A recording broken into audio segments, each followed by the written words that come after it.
দেখো কি সুন্দর সারপ্রাইজ দিয়েছে ও আমাকে। আমি জানতামও না এত সুন্দর একটা সারপ্রাইজ ও আমাকে দেবে। এই যে দেখো এই শাড়িটা ওই আমার জন্য কিনে রেডি করে রেখেছিল, আর এই পাঞ্জাবিটা আমি ওকে দিয়েছি। আর এই যে দেখো লেখাটা দেখো, এই যে ভিতু পেদনি, এরও একটা হিস্ট্রি আছে, পরে তোমাদের সঙ্গে শেয়ার করব।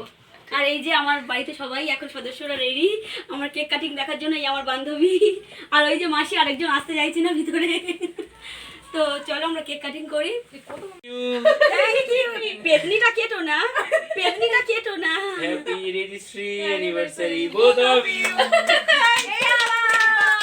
মোমবাতিটা নেবা ডালিয়া না, মোমবাতি নেবাতে হয় না। ওয়াও, না আমরা এদিকে আছি, আমাদের দিকে একটু বাড়াও, বাড়িয়ে দাও তোমাদের কেক আমি আবার খেতে চাই। না দুর্দান্ত ফ্রেশ, ঠিক আছে দারুণ, এখন গলার ভিতর ঢোকেনি তাও বলেছে দুর্দান্ত ফ্রেশ। দেবেন এখান থেকে চেপে পুরো খাই যে এটা ভাই। ও বাবা, আমার বান্ধবীকে আমাকে দিতেই দিল না। পাইনি তো কি করব, নিয়ে চাপে। বুকি বুকি এটা বাবা, আমি একদম ক্রিম দেখো কত সুন্দর আমরা এনজয় করছি সবাই।